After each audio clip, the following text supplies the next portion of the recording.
You're listening to Slasher Radio.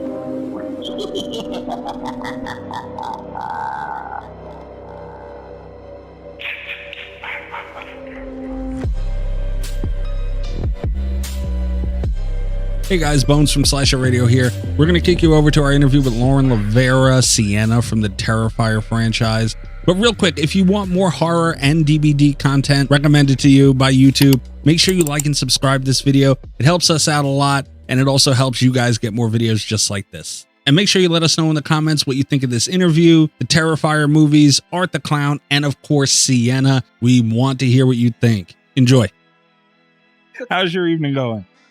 Pretty good. I just wanted to give you guys a heads up. I think I'm coming down with a cold, so if you hear like sneezing and I just sound really gross and congested, so sorry about it.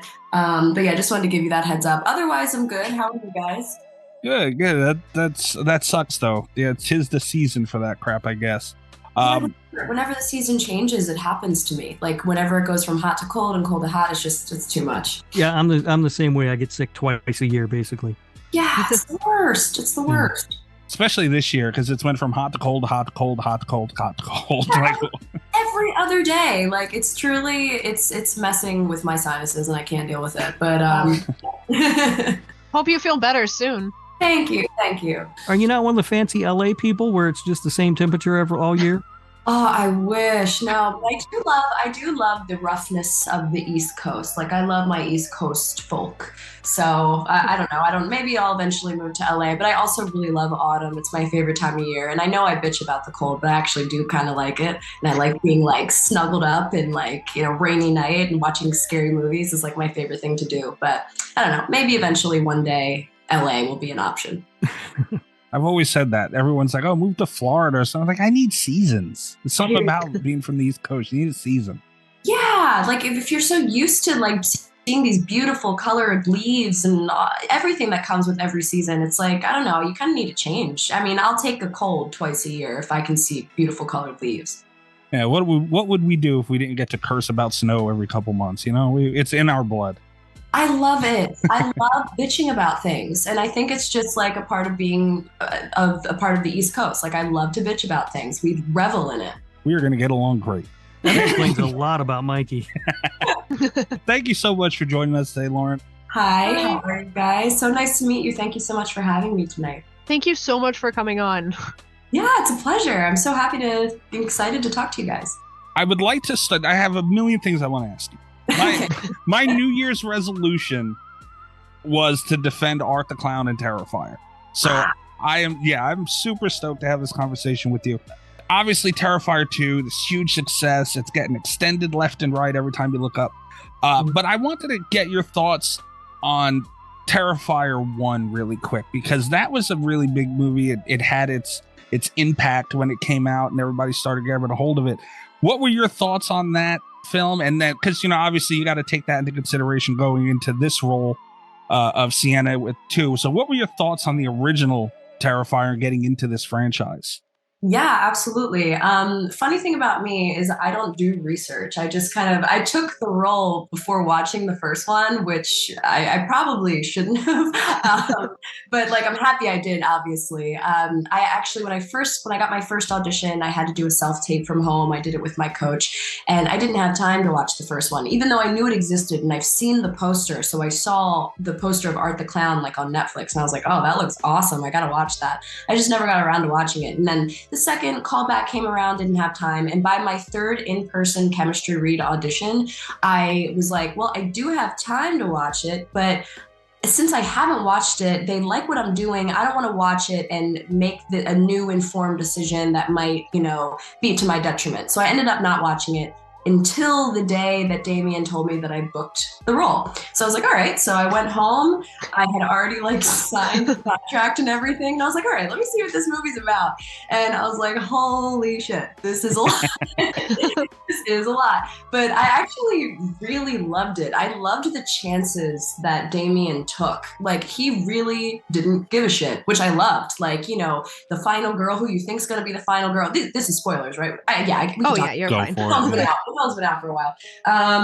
Who we thought was going to be the final girl gets shot with a gun. Slashers never do that. So it was just such a shock. And I loved that he was so willing to shock you. And I thought the actors did like a great job too. I mean, obviously Dave is amazing, but I really loved Catherine's character. She reminded me so much of PJ Souls. Like even till this day, I'll always like compare the two. I just loved how fun and cute she was. I thought it was hilarious.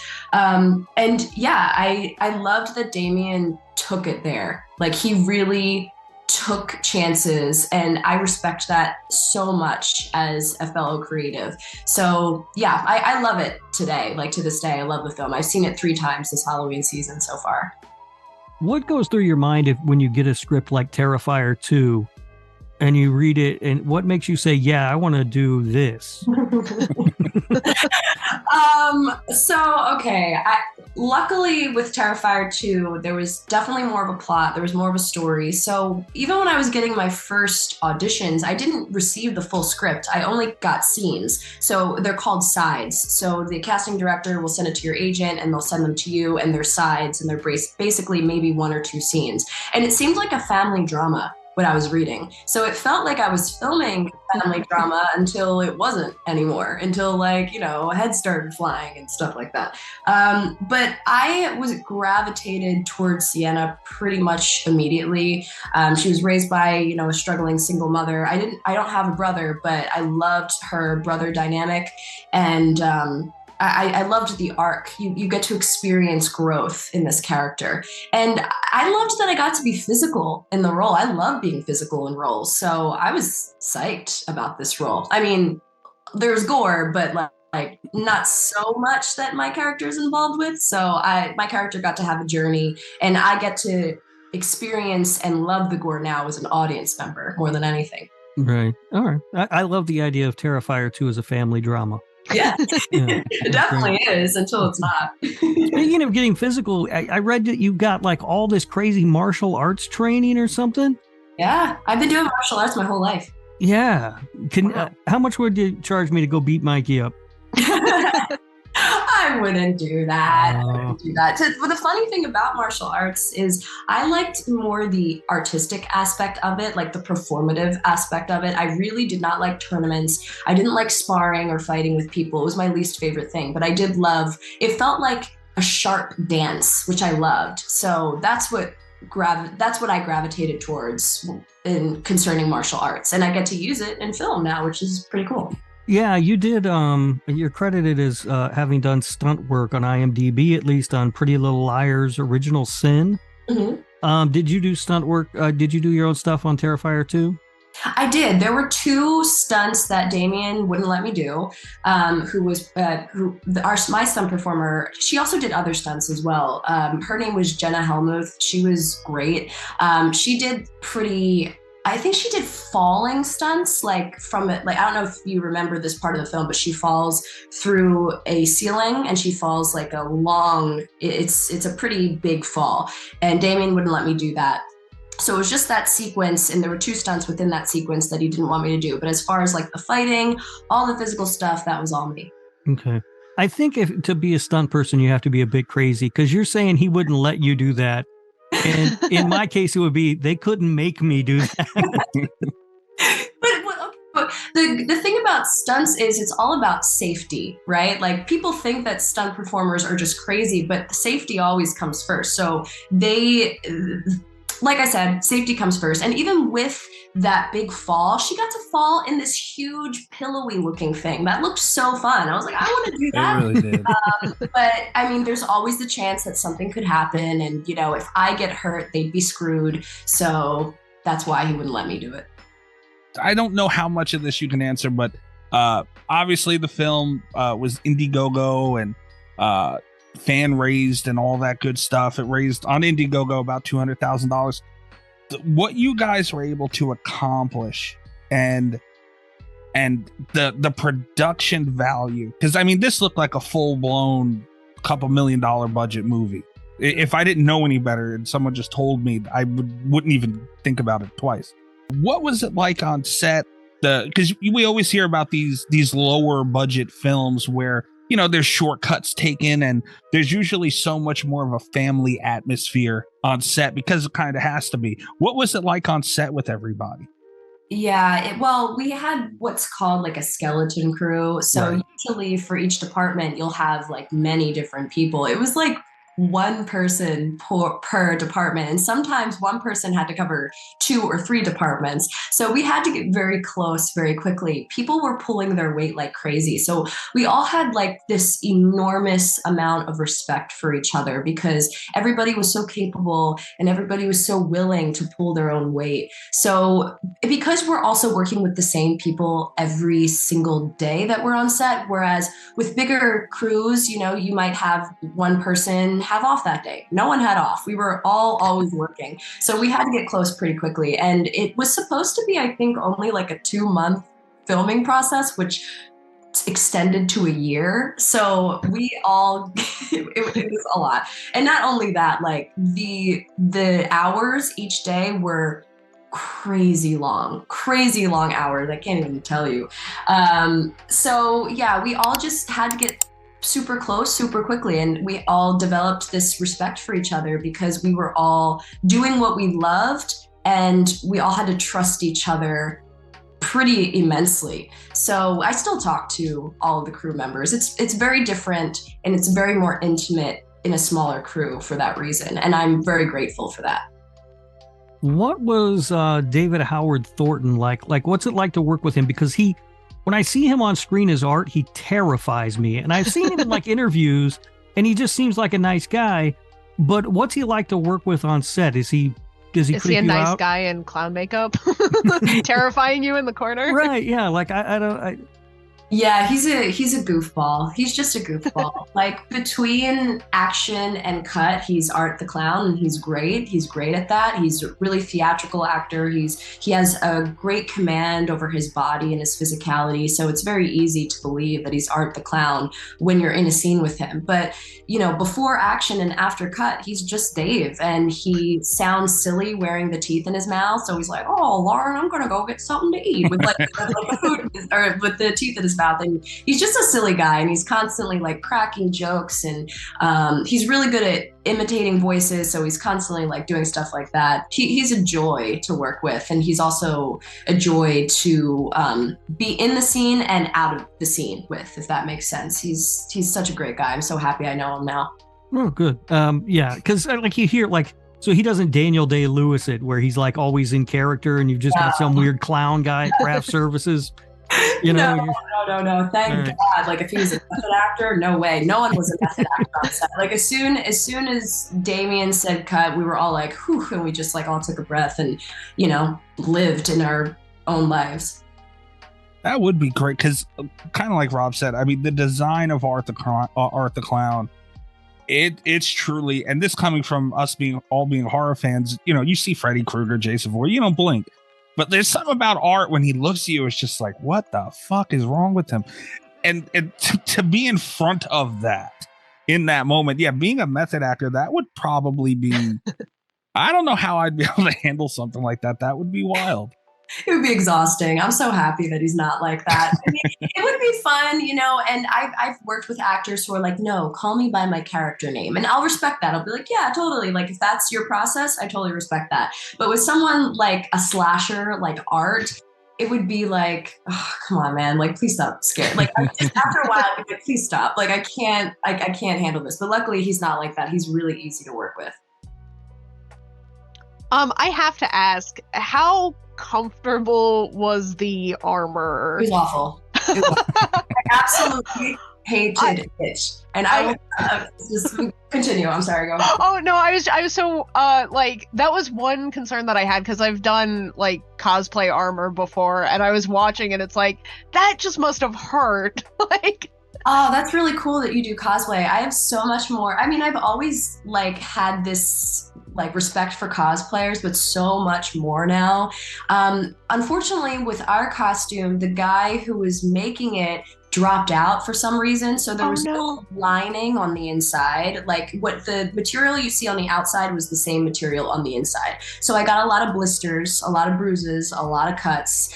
It was really rigid, really uncomfortable. And then the wardrobe and hair and makeup artists, Olga and Jackie, they were the ones that had to like assemble the costume, and it wasn't their job and they didn't really know how. So it was a lot of duct tape, a lot of staples, a lot of like, you can maybe even see it in certain shots that like the skirt is like held together with duct tape. But yeah, it was a nightmare. I mean, the first time I put it on, I was like, this is awesome. I'm like stoked to wear this. This is so cool. But then like 12 hours being covered in blood and mud and wetness, it was just a nightmare. I really would never ever want to wear it again. I would love to burn it, but they will not let me. And you were doing your own stunts too, so you were like rolling around and falling and stuff in it, and it did not look protective.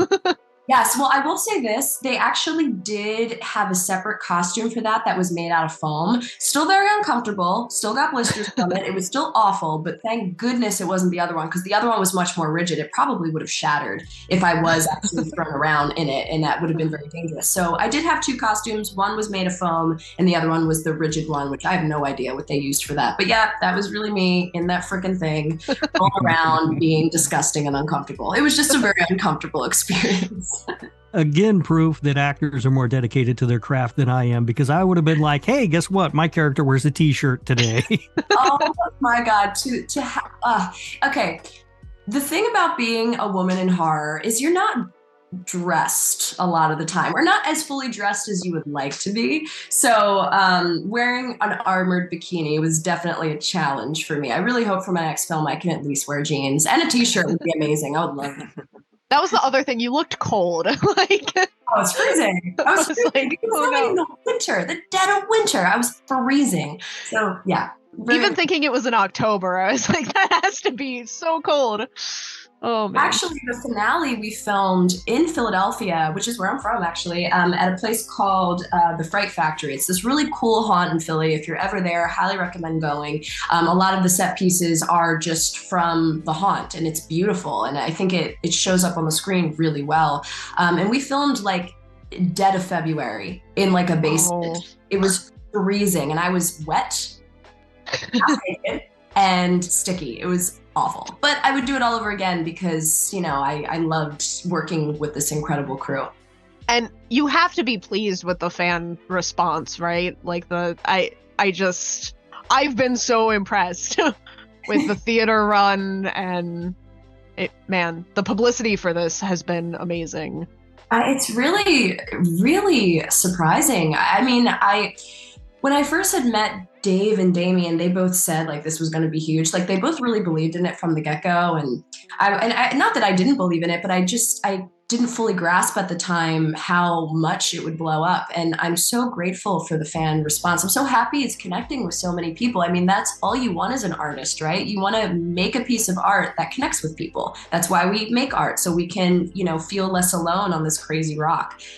So yeah, I'm really floored and overwhelmed and so grateful for the whole experience. I still can't believe they got it in theaters. Yeah. Yeah, to be honest. Uncut.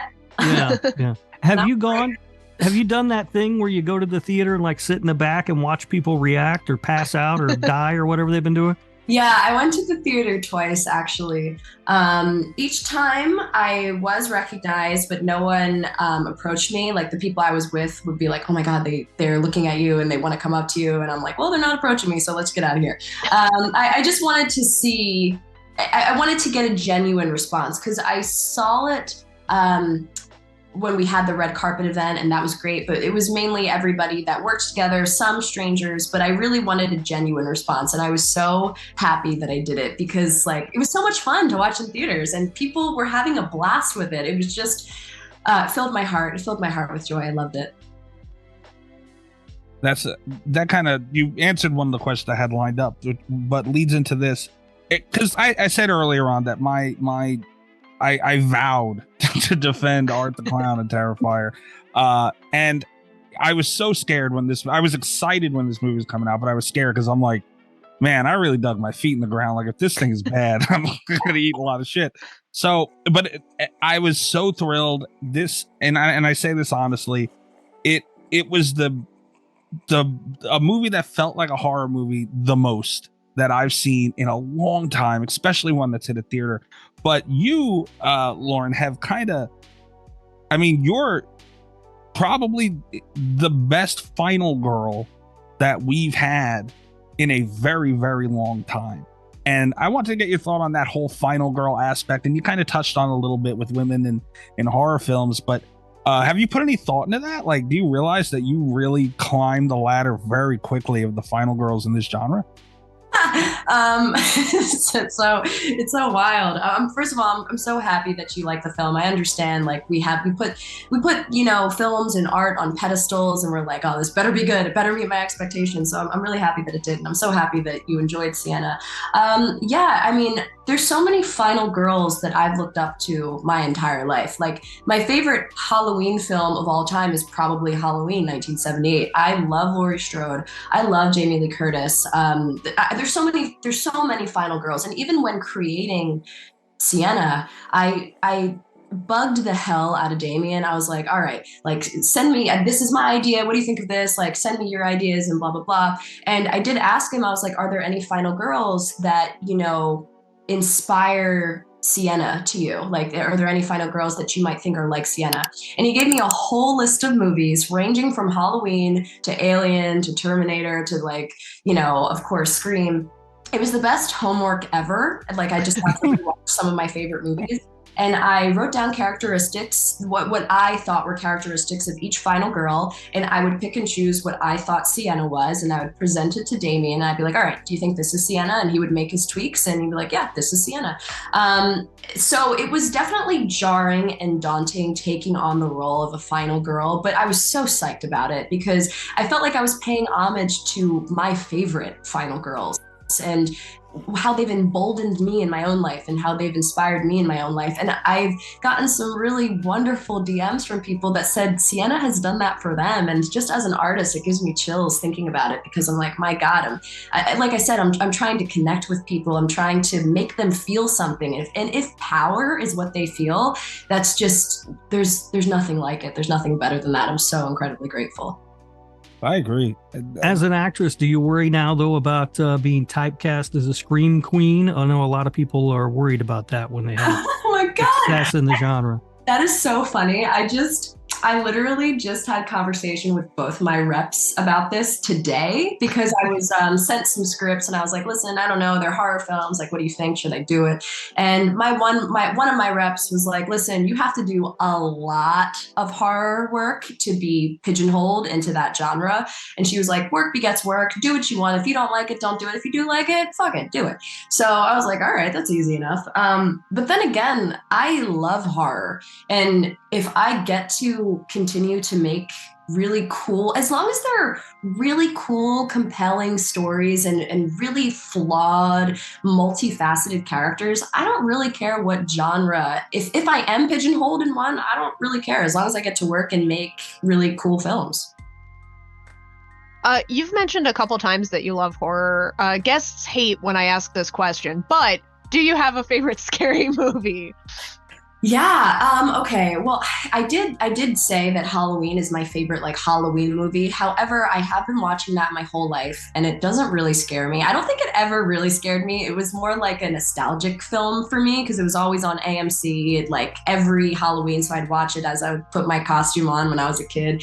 But my favorite, like, scary movie, and that is really tough because it changes. It changes so frequently. I did just watch a movie for the first time I think it's pretty recent. It must have come out like 2 years ago, called Caveat. And I don't think there's been a movie that has scared me that much. I couldn't sleep the night that I saw it. The imagery of that film, like the mother and the rabbit that plays the percussion in the film, like, it literally scared the shit out of me. So I don't know if it's my favorite movie, but it's the first one that comes to mind because it's the most recent that I've watched that I haven't been scared like that in a very long time. It's unsettling. I really like that one. Yeah, same. I think it was great. And I loved the lead actor. Like, I loved his reaction. They weren't big reactions, but they were really grounded ones. And I personally really love the film. I'm happy you like it too. Yeah. I just like found it on Shudder and did not know what I was getting into. Yeah, it was so fun. It was such a nice surprise.